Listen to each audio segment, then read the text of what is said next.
Halo Sobat Esen, salam pintar. Berjumpa lagi dengan Kak Rajab, tutor sosiologi @esen.id.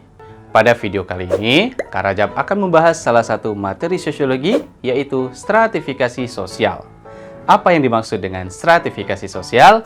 Yuk kita belajar.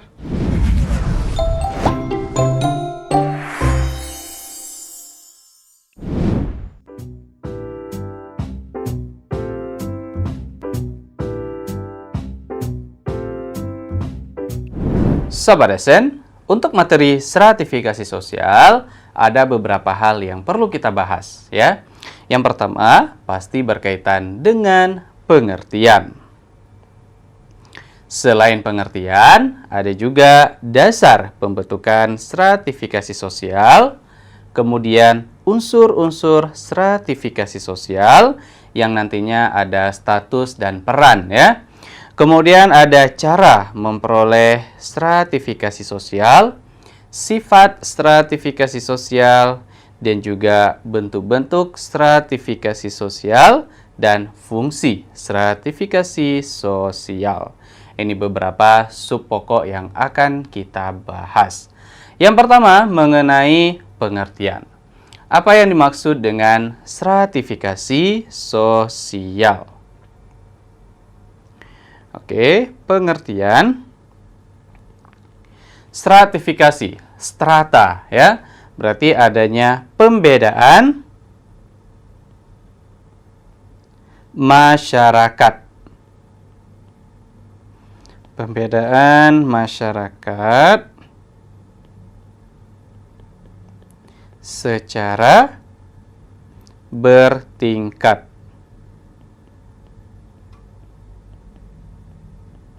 Atau adanya suatu hierarki, ya. Sobat Esen, pasti di dalam masyarakat sering melihat ada masyarakat yang menduduki posisi kelas atas, kemudian kelas menengah, dan juga kelas bawah. Adanya perbedaan kelas tersebut disebut dengan stratifikasi sosial, yaitu yang dilihat berdasarkan pembedaan kelas sosial. Nah, kira-kira apa sih yang menyebabkan terjadinya stratifikasi sosial dalam masyarakat? Nah, itu berkaitan dengan dasar pembentukan stratifikasi. Nah, dasar pembentukan stratifikasi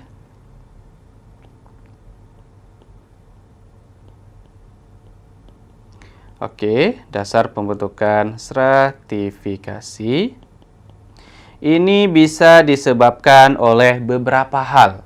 Yang pertama adalah faktor kekayaan. Nah, bagi orang yang memiliki kekayaan yang banyak, harta yang banyak, itu dapat dilihat dari misalkan rumahnya yang besar, ya, yang banyak, kemudian mobil mewahnya banyak, emasnya banyak, hartanya banyak. Nah, biasanya orang tersebut menduduki kelas atas di dalam masyarakat.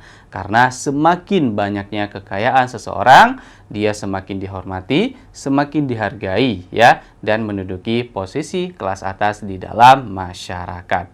Nah, bagaimana dengan orang yang tidak memiliki, ya, nilai ekonomi, yang tidak memiliki kekayaan? Terkadang banyak mereka yang tidur di bawah jembatan, banyak yang tidak memiliki rumah, ya.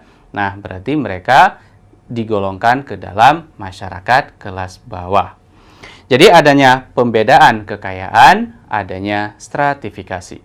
Kemudian selain kekayaan, juga kekuasaan. Orang yang memiliki kekuasaan, ya, orang yang dapat memerintahkan orang lain.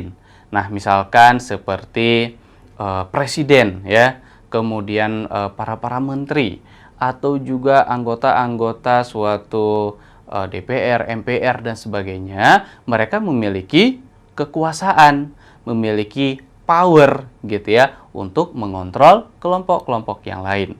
Kita contohkan presiden, ya, memiliki kekuasaan, memiliki power dalam mengontrol masyarakat lain. Nah, itu mereka berada di kelas atas. Kemudian selain adanya kekuasaan, suatu stratifikasi juga dapat disebabkan oleh kehormatan. Jadi orang-orang yang dihargai, yang dihormati, nah itu juga bisa berada di kelas atas dalam masyarakat. Walaupun mereka tidak memiliki kekayaan. Kita contohkan seperti tokoh-tokoh adat, ya, tokoh adat di dalam suatu masyarakat, atau juga ahli-ahli agama, tokoh agama. Kita contohkan seperti para kiai, ya, ustadz, ustazah, dan lain sebagainya. Itu kan orang-orang yang dihargai, dihormati, walaupun mereka tidak memiliki kekayaan yang banyak, tetapi mereka tetap berada di kelas atas di dalam masyarakat. Oke, selain kekayaan, kekuasaan, kehormatan, juga bisa pendidikan. Nah, pendidikan merupakan salah satu sarana yang untuk ya menentukan status seseorang dalam masyarakat. Semakin tinggi pendidikan seseorang, dia semakin dihargai, semakin dihormati, ya, semakin dibanggakan, sehingga dia bisa berada di kelas atas di dalam masyarakat karena faktor pendidikan. Semakin tinggi pendidikan, semakin dihargai. Kemudian selain pendidikan, juga bisa disebabkan oleh faktor keturunan. Nah, keturunan juga menjadi salah satu saluran untuk menentukan status sosial di dalam masyarakat. Apalagi di dalam masyarakat yang menganut sistem stratifikasi tertutup, ya. Dalam masyarakat tertutup seperti dalam agama Hindu misalkan, ada kasta Brahmana, Ksatria, Waisa, Sudra, dan lain sebagainya. Bagi yang lahir dari kasta tinggi, berarti otomatis dia berada di kelas atas dalam masyarakat. Tapi bagi seorang anak yang lahir dari kasta yang bawah, secara otomatis dia berada di kelas bawah dalam masyarakat.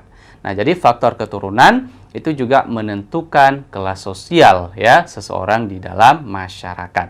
Nah, ini beberapa hal yang menjadi dasar ya terbentuknya stratifikasi sosial dalam masyarakat. Selanjutnya, selain itu ada unsur-unsur stratifikasi sosial, yaitu ada status dan peran. Nah, status ini adalah bagaimana seseorang dalam mencapai status yang diinginkan. Ada yang faktor keturunan, ada karena faktor usaha kerja keras, dan juga pemberian masyarakat. Ascribe, achieve, maupun assign. Oke, kemudian bagaimana sih cara memperoleh stratifikasi sosial? Dan juga apa yang menjadi sifat-sifat dari stratifikasi sosial? Dan juga bentuk-bentuk stratifikasi sosial itu apa saja?